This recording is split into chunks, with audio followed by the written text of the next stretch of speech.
Hello friends, मैं आपका एक बार फिर से स्वागत करता हूं हमारे YouTube channel Prince education Jaipur में। तो दोस्तों, हमने पिछली क्लासों में देखा था मूल अधिकारों के बारे में, और हमारे भारतीय संवैधानिक इतिहास में हम देखते देखते आ गए थे मूल अधिकारों तक। तो दोस्तों, मूल अधिकार क्या थे? वाद योग्य। तो वो हमें जीवन जीने के लिए अधिकार उपलब्ध करवाए गए थे हमारे संविधान के द्वारा। अगर उनका उल्लंघन होता है तो हमें न्यायालय की शरण ले सकते हैं। लेकिन आज जो हम चीज़ पढ़ने वाले हैं, उनका उल्लंघन होने पर हम राज्य की शरण नहीं ले सकते या न्यायालय की शरण नहीं ले सकते। अगर राज्य उनका उल्लंघन करता है कोई व्यक्ति, तो हमें उसके लिए न्यायालय की शरण नहीं ले सकते। लेकिन फिर भी वो महत्वपूर्ण क्यों है, हमारे संविधान में क्यों जोड़े गए, उनका क्या महत्व है? जबकि हम उनका उल्लंघन होने पर उनके खिलाफ कोर्ट नहीं जा सकते, उनके खिलाफ लड़ नहीं सकते, तो फिर क्या मतलब है उनका हमारे संविधान में शामिल करने का? तो दोस्तों, आज हम वही चीज़ देखेंगे और उन्हीं कुछ बातों को हम देखेंगे, उन्हीं अनुच्छेदों को हम देखेंगे। नीति निर्देशक तत्व, उनको जाना जाता है नीति निर्देशक तत्वों के नाम से, जो कि हमारे संविधान के भाग 4 में अनुच्छेद 36 से 51 के मध्य है।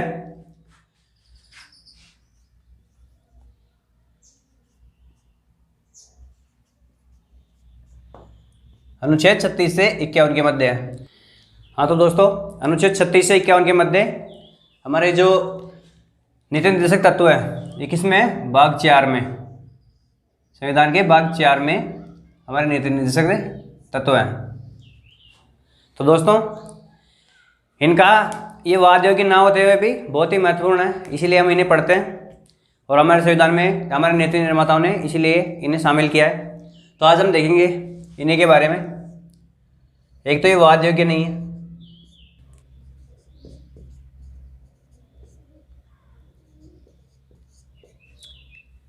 और दूसरी तरफ हमारे फंडामेंटल राइट्स। दोस्तों, जो हमारे फंडामेंटल राइट्स से मूल अधिकार, वो क्या थे? वाद योग्य थे। ये क्या थे? वाद योग्य।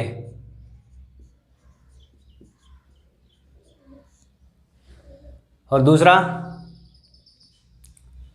ये गांधी दर्शन से अगर संविधान का कोई भाग प्रभावित है, तो वो कौन सा है? गांधी के दर्शन से। तो संविधान का दोस्तों यही भाग है जो कि गांधी दर्शन से सर्वाधिक प्रभावित है। दोस्तों, इसमें हम देखते हैं ग्राम स्वराज्य की कल्पना, ग्राम पंचायतों की कल्पना, कुटीर उद्योगों के बारे में, पशुओं के प्रति दया, जीव मात्र के प्रति दया, और भी बहुत सारी चीज़ें जो हमें गांधी जी से सीखने को मिलती है। ये सभी चीज़ें क्या, इनका सभी का प्रभाव किस पे पड़ा है? हमारे जो अनुच्छेद 36 से 51 के तहत नीति निर्देशक तत्व दिए गए हैं, उन पे पड़ा है। तो दोस्तों, वास्तव में नीति निर्देशक तत्व है क्या? तो दोस्तों, जिस तरह से मूल अधिकार एक व्यक्ति के जीवन के लिए बहुत ही महत्व रखते हैं, उसी तरह नीति निर्देशक तत्व एक राज्य को नीतियाँ बनाने के लिए बहुत ही महत्व के हैं। तो हमारे राज्य को नीतियों का निर्देशन करने के लिए नीति निर्देशक तत्वों को संविधान में शामिल किया गया है। तो दोस्तों, आप भी देखते हो कि कोई भी सरकार इतनी भली तो होती नहीं है कि वो हमारे लिए लोक कल्याण के कार्य करे, वो हमारे हित में सोचे। वो अगर चाहेंगे तो अपनी पार्टी और या अपनी सरकार के हित में ही सोचेंगे। तो दोस्तों, वो ऐसा क्यों करते हैं कि उन्हें हमारे हित में सोचना पड़ता है मजबूरन, वो ना चाहते हुए भी उन्हें हमारे हित में नीतियाँ बनानी पड़ती है? ऐसा क्यों है दोस्तों? ऐसा है नीति निर्देशक तत्वों की वजह से, क्योंकि ये नीति निर्देशक तत्व सीधा सीधा बताते हैं कि आप राज्य लोक कल्याणकारी कार्य करने, इस तरह से कार्य करेगा तो इस तरह से वो नीतियाँ बनाएगा, इसमें स्पष्ट लिखा हुआ है। लेकिन क्या है, इनको हम न्यायालय में चुनौती नहीं दे सकते, लेकिन उसके बावजूद भी राज्य इनको मारने के लिए एक नैतिक दबाव में रहता है। तो इसको हम इस तरह से समझ सकते हैं दोस्तों। BR अम्बेडकर का एक कथन है कि अगर कोई भी सरकार नीति निर्देशक तत्वों को लागू नहीं करेगी तो उसका वही असर होगा, अगले चुनाव में वो क्या होगी? सत्ता से दूर हो जाएगी। उनको जनता के द्वारा सत्ता से दूर कर दिया जाएगा अगर वो नीति निर्देशक तत्वों को लागू नहीं करेगी और लोक कल्याण के लिए कार्य नहीं करेगी, तो आराम से वो सत्ता से दूर हो जाएगी। तो लोग, इसी कथन से हमें समझ में आता है कि इनका कितना महत्व है। तो दोस्तों, ये किसके प्रतिनिधि होते हैं? दोस्तों, ये लोक कल्याणकारी राज्य के प्रतिनिधि होते हैं।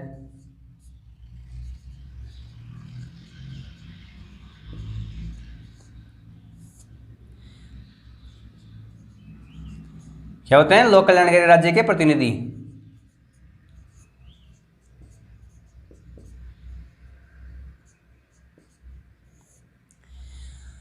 और दूसरा दोस्तों, इसमें क्या होता है, कानून का शासन। ऐसे कुछ चीज़ नहीं होती, ये किसके होते हैं, ये कानून का शासन के विरोधी होते हैं।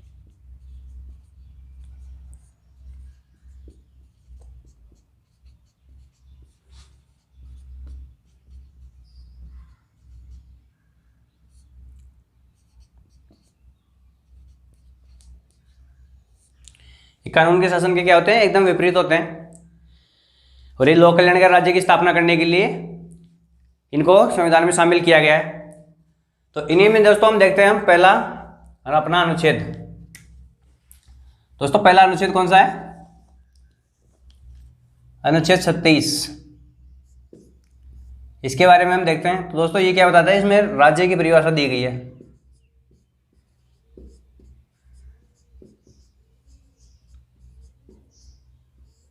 हाँ तो दोस्तों अनुच्छेद 36 में क्या है, राज्य की परिभाषा है।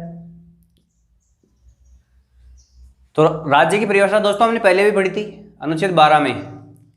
तो दोस्तों फिर यहाँ पे क्यों जरूरत थी, दोस्तों यहाँ पे राज्य की परिभाषा जो दी गई है वो अनुच्छेद 12 के तहत ही है। दोस्तों यहाँ पे लिखा हुआ है कि अनुच्छेद 36 में जो परिभाषा होगी राज्य की, वो अनुच्छेद 12 में जो है वैसी ही सेम टू सेम जो शब्द से क्या होगी, अनुच्छेद जो 12 में है वही होगी।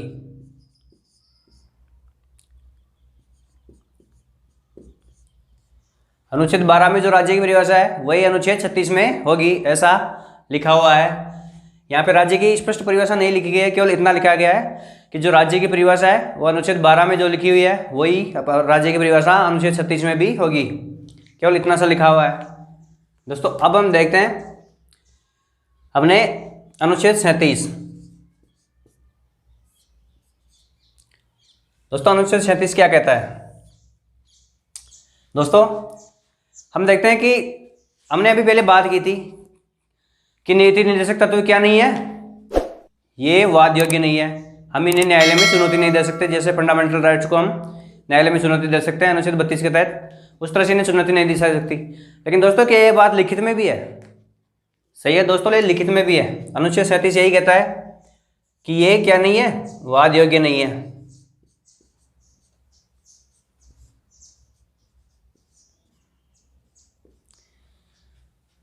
जो DPSP directive principles of state policy, जो नीति निर्देशक तत्व का इंग्लिश फॉर्मेट है, तो ये क्या नहीं है, ये वाद योग्य नहीं है। ये स्पष्ट रूप में लिखित में बताता है अनुच्छेद 37।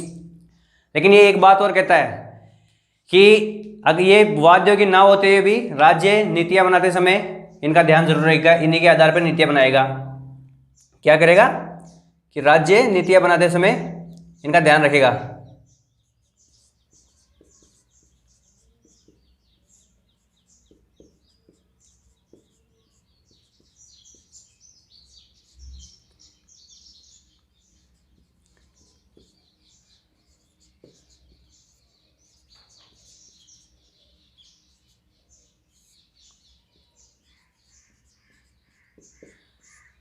तो दोस्तों अनुच्छेद 37 स्पष्ट रूप से कहता है कि वाद योग्य नहीं है, लेकिन राज्य नीतियां बनाते समय इनका ध्यान रखेगा। मतलब क्या है कि लोक कल्याणकारी राज्य की स्थापना के लिए फंडामेंटल राइट DPSP बहुत जरूरी है। तो हमारे जो नीति निर्देशक तत्व है उनका ध्यान रखेगा राज्य नीतियां बनाते समय। तो ये स्पष्ट रूप से लिखित में कहता है अनुच्छेद 37। हाँ तो दोस्तों आप एक बार स्क्रीनशॉट ले लीजिए। लेकिन दोस्तों एक चीज़ और ध्यान में रखना, आप जो अनुच्छेद 36 है, अगर क्वेश्चन ऐसा है कि राज्य की परिभाषा है निम्न में से है, तो उसमें दोनों ऑप्शन आ जाए कि अनुच्छेद अगर 12 है तो आपको 12 लगाना है, अनुच्छेद 36 आ जाए तो 36 लगाना है। अगर लेकिन दोनों एक साथ आ जाए तो आपको अनुच्छेद 12 को प्राथमिकता देनी है, क्योंकि जो परिभाषा लिखी हुई है अनुच्छेद 12 में ही है। अनुच्छेद 36 में केवल इतना लिखा हुआ है कि जो राज्य की परिभाषा है वो अनुच्छेद 12 में जो है वैसे ही सेम होगी। तो आपको अगर दोनों ऑप्शन में आ जाए तो अनुच्छेद 12 को प्राथमिकता देनी है। वैसे दोनों आएंगे नहीं, लेकिन अगर दोनों आ जाते हैं, और इसके अलावा एक ऑप्शन ऐसे भी बन सकता है कि राज्य की परिभाषा निम्न में से है, तो पहला ऑप्शन दे देगा अनुच्छेद 12, दूसरा अनुच्छेद 36, और एक अलग ऑप्शन दे देगा, और एक ऑप्शन में दे देगा कि अनुच्छेद 12 और 36 दोनों ही। तो अगर दोनों का ऑप्शन आ जाए तो दोनों ही आपको वही टिक करना है। तो दोस्तों ये चीज़ें ध्यान रखनी है, एक बार स्क्रीनशॉट ले लीजिए, फिर हम आगे देखते हैं। हाँ तो दोस्तों अब हम देखते हैं अनुच्छेद 38।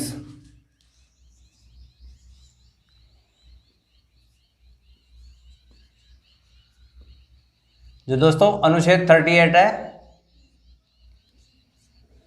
इसमें क्या लिखा हुआ है दोस्तों? अनुच्छेद 38 हमें यह बताता है कि राज्य ऐसी व्यवस्थाएं बनाएगा जो कि क्या हो, लोक कल्याणकारी हो। एक लोक कल्याणकारी राज्य की स्थापना करती हो। कैसी हो? राज्य क्या करेगा? ऐसी व्यवस्था बनाएगा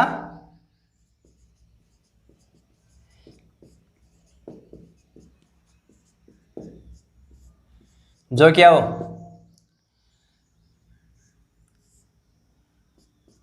लोक कल्याणकारी हो, मतलब लोक कल्याण की स्थापना करती हो।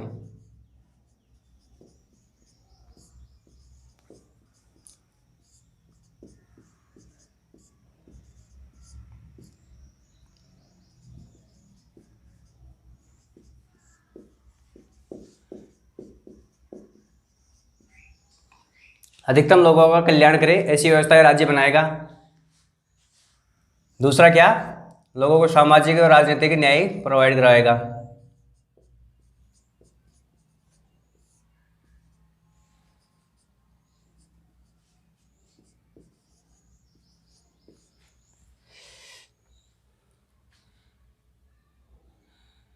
सामाजिक, आर्थिक व राजनीतिक न्याय उपलब्ध करवाएगा।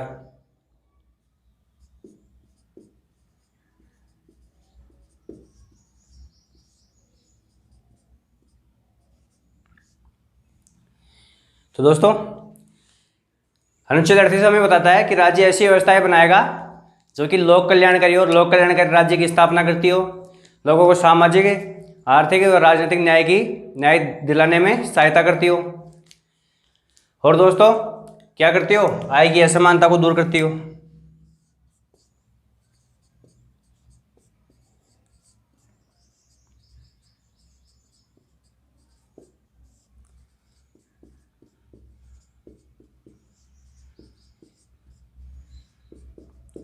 तो दोस्तों राज्य ऐसी व्यवस्थाएं बनाएगा कि जो आय की भी असमानता को दूर करती हो, जैसे कि स्त्री को अलग वेतन, जो उसी कार्य के लिए स्त्री को अलग वेतन, पुरुष को अलग वेतन, ऐसा हमारे देश में चलता है ना दोस्तों। यहाँ तक कि बहुत बड़े स्तर पे भी चलता है। जैसे हम देखते हैं हमारे जो अभिनेता अभिनेत्री होते हैं उनके भी वेतन में बहुत बड़ा फर्क पाया जाता है, और ऐसी बातें निकल कर अक्सर सामने आती रहती है कि उच्च पदों पर स्त्री को अलग वेतन और पुरुष को अलग वेतन। तो ऐसी व्यवस्था को क्या है, राज्य को समाप्त करना है। तो ऐसी व्यवस्था बनाएगा राज्य कि आय की असमानता दूर हो। इसके अलावा दोस्तों अब हम देखते हैं अनुच्छेद 39, अनुच्छेद 39। ये दोस्तों अनुच्छेद 39 कहता है, क्या कहता है दोस्तों? पहले आप एक बात देखिए, जो हमारे जो DPSP है, मतलब directive principles of state policy, जिन्हें हम नीति निर्देशक तत्वों के नाम से जानते हैं, ये दोस्तों वास्तव में क्या वाद योग्य नहीं है क्या दोस्तों? ऐसा नहीं है बिल्कुल भी। ये केवल लिखा गया है। वास्तविकता क्या है कि वाद योग्य है। हमारे देश में बहुत सारी ऐसी व्यवस्थाएं बनी हुई है जो नीति निर्देशक तत्वों के माध्यम से ही बनाई गई है। जैसे कि जो 3 तलाक वाला मामला देख लीजिए, हिंदू विवाह अधिनियम देख लीजिए, या फिर आप जो संपत्ति का बंटवारा, बहुत सारी ऐसी व्यवस्थाएं दोस्तों जो राज्य ने क्या किया है, नीति निर्देशक तत्वों के माध्यम से बनाए, इनको ध्यान में रखकर बनाई है, और वो क्या है, दंड योग्य है। तो मतलब वो भी क्या है, वाद योग्य है, उनको भी हम न्यायालय में चुनौती दे सकते हैं। इस तरह की व्यवस्थाएं राज्य ने बनाई है। विभिन्न समय में विभिन्न सरकारों ने नीति निर्देशक तत्वों को ध्यान में रखकर बनाई है। तो दोस्तों वास्तविकता अलग है। वास्तविकता में हमारे जो नीति निर्देशक तत्व है ये वाद योग्य है। तो दोस्तों अब हम देखते हैं अनुच्छेद 39। ये दोस्तों छह बातें करता है। अनुच्छेद 39 क्या कहता है? ये 6 बातें कहता है। तो जिनमें दोस्तों हम देखेंगे अब ये क्या 6 बातें कौन कौन सी करता है। दोस्तों अनुच्छेद 39 कहता है कि सभी स्त्री पुरुष को क्या, पहली बात क्या है दोस्तों, सभी स्त्री पुरुषों को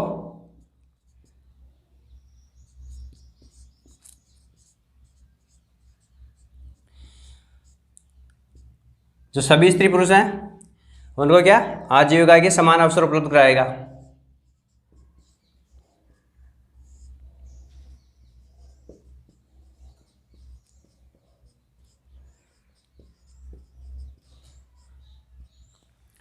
दोस्तों पहली बात क्या कहता है, अनुच्छेद 39 कहता है कि राज्य सभी लोगों को आजीविका के समान अवसर उपलब्ध कराएगा, चाहे वो स्त्री हो चाहे पुरुष हो, तो उन्हें समान अवसर उपलब्ध करवाएगा। तो दोस्तों ये बातें हमने कई और भी देखी हैं। दोस्तों जो अनुच्छेद 16 है, लोक नियोजन के विषय में अवसर की समानता, ये अनुच्छेद क्या है, अनुच्छेद 16 में। और इसके अलावा दोस्तों जो प्रस्तावना है, प्रस्तावना में क्या लिखा हुआ है कि अवसर की समानता। तो दोस्तों ये चीज़ें जो अनुच्छेद 39 में जो एक पहली बात है कि सभी स्त्री पुरुषों को आजीविका के समान अवसर, तो समान अवसर वाली बात दो जगह और भी लिखी हुई है, अनुच्छेद 16 और प्रस्तावना में। दोस्तों ये हमने पहले देखी है। तो अब देखते हैं हम कि राज्य और क्या कहता है।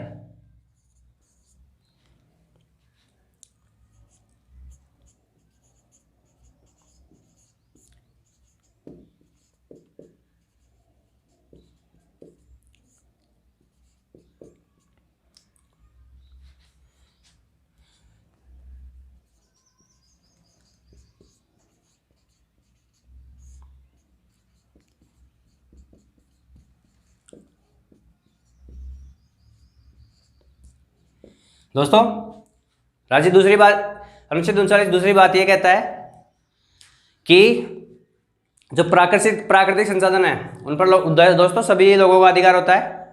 तो इनका क्या है, इनके पहुंच अधिकतम लोगों तक होनी चाहिए, ना कि कुछ सीमित लोगों तक हो। जैसे कि आरोप लगते हैं अधिकतर की ऐसे नहीं होना चाहिए कि जैसे अडानी अंबानी के पास ही हो या टाटा बिरला के पास ही हो। तो सभी के पास है क्या होना चाहिए, इनकी पहुंच, सभी तक इनकी पहुंच होनी चाहिए प्राकृतिक संसाधनों तक। तो दूसरी बात ये कहता है। इसके अलावा दोस्तों राज्य एक और बात कहता है कि जो तीसरी बात कहता है वो क्या कहता है कि जो क्या है, आर्थिक संसाधन,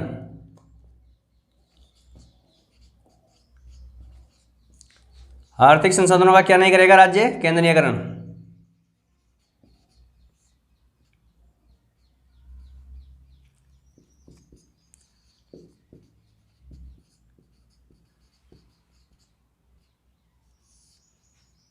दोस्तों राज्य क्या नहीं करेगा, आर्थिक संसाधनों का केंद्रीकरण नहीं करेगा, उनका क्या करेगा, विकेंद्रीकृत करेगा उन्हें। ये सब चीज़ें अनुच्छेद 39 हमें बताता है। इसके अलावा दोस्तों अनुच्छेद 39 हमें एक चीज़ और बताता है कि समान कार्य के लिए समान वेतन।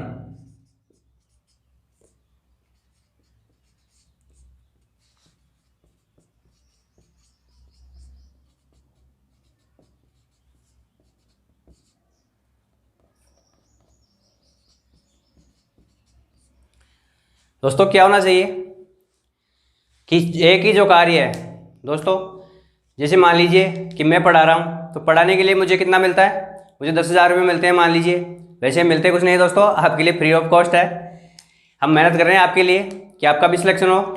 और दोस्तों आपका भी फर्ज बनता है कि आपको चैनल को क्या करें, हम भी दोस्तों हमारे स्वार्थ के लिए करते हैं। जैसे क्या करोगे आप चैनल को लाइक करोगे, वीडियो को लाइक, चैनल को सब्सक्राइब और वीडियो को दोस्तों के साथ शेयर जरूर करोगे।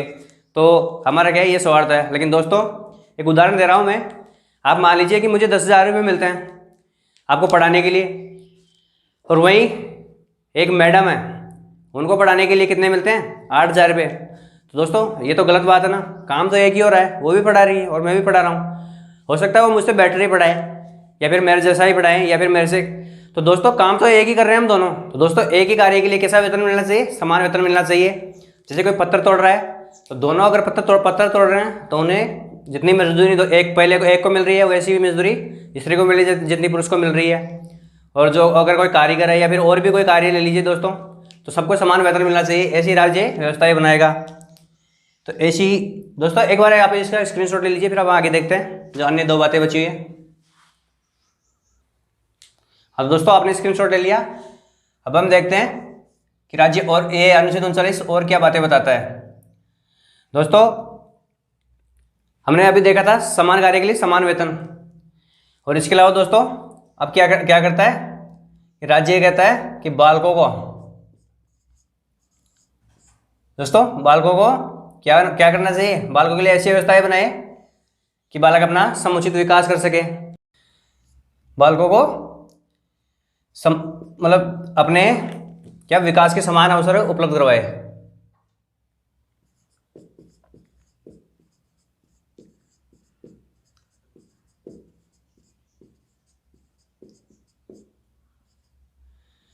राज्य ऐसी व्यवस्थाएं बनाए कि बालकों को उनका अपना व्यक्तित्व का विकास करने के समुचित अवसर मिले, और दोस्तों क्या करे, उन्हें शोषण से बचाए।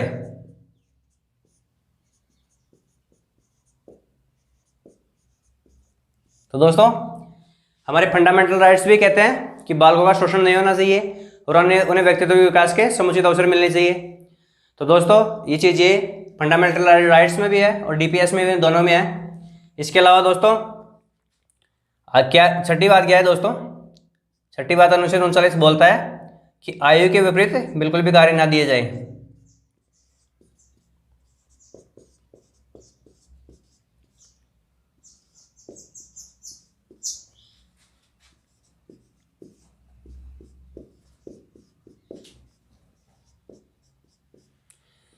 दोस्तों अनुच्छेद 39 आखिरी बात बताता है कि आयु के विपरीत कार्य नहीं दिए जाए।